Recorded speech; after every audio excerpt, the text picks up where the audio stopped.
I love to watch hurling in Ireland. You know, they got this Yeah. stick, which is kind of like a golf club almost, because it's got a little knob on the end of it. But all they do is just run whack. I mean, it's just like, Yeah. it's just quick, and it's like having to stand in front of the ball and wait is almost does make golf a lot more difficult. Well, it Yeah. definitely brings in a different emotional context. Yeah. Because you have more time to think. Yeah. So how do you turn golf into a reactionary sport, which is another part about learning how to play? Mm-hmm. Because when you're on the golf course, you have to learn to react to the target and you emotionally and physically at any point in time, so you start picking the shots that make the most sense for you, not what on paper supposedly is correct. Yeah. What do you feel like you're comfortable with? What do you feel like you can pull off?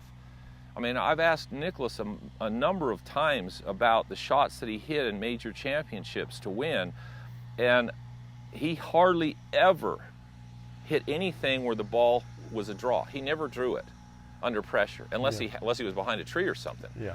Well, there was a lot of back left pins that a draw would be the shot to hit. He didn't hit that shot because under pressure he faded everything. Just felt better to him. He knew he could control it, and he knew that his miss would not be in trouble. So he played the shot that made the most sense for him to give him the best chance for success. A lot of other guys are trying to hit the best shot in the situation that everybody thinks they should hit to pull off the miracle shot. Mm-hmm. He made a comment to Jim Flick one time, and we were asking him, because Flick was working with Tom Lehman, and Lehman was getting ready. He'd had the lead in the U.S. Open a couple of times. He's going in the last round, and we're walking to the range, and Jim asked Jack, what would you tell Tom to do? What advice would you give my boy to help him maybe win a major? He said, tell him to go hide in the weeds and let everybody shoot themselves. Yeah. Now, when you think about that, what did he tell him?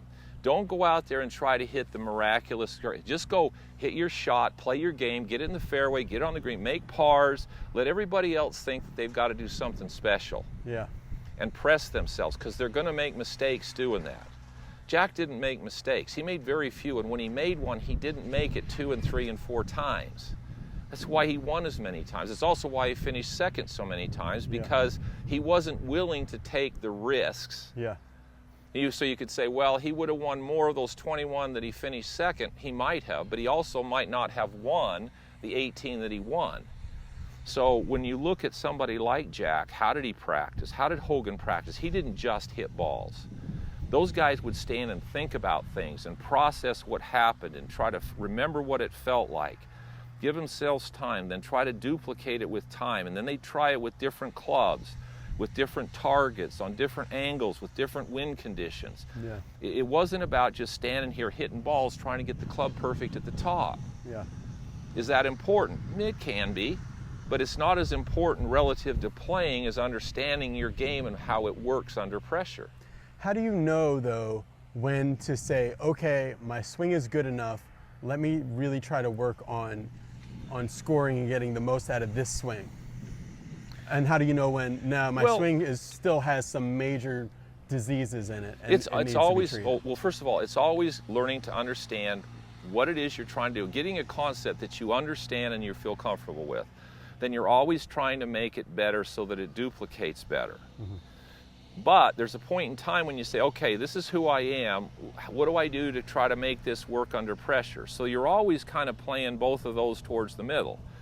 It's why most tour players during the week of a tournament usually don't work on their swings too much. Yeah. They'll work on it the week before. They'll go home for a week and work on their swings. Then they come out, here's what I've got. Okay, let's even get it on TrackMan, see what my numbers are. Okay, now here's who I am. How do I fit that into a plan to play this golf course and do what I need to do? They're not out there in the middle of a tournament making changes. They're trying to make what they do work. They're trying to make it more repeatable. And if it's not, why isn't it repeating? And when it doesn't, what does it do so I can plan for that? Okay. That's how good players, superstars, play.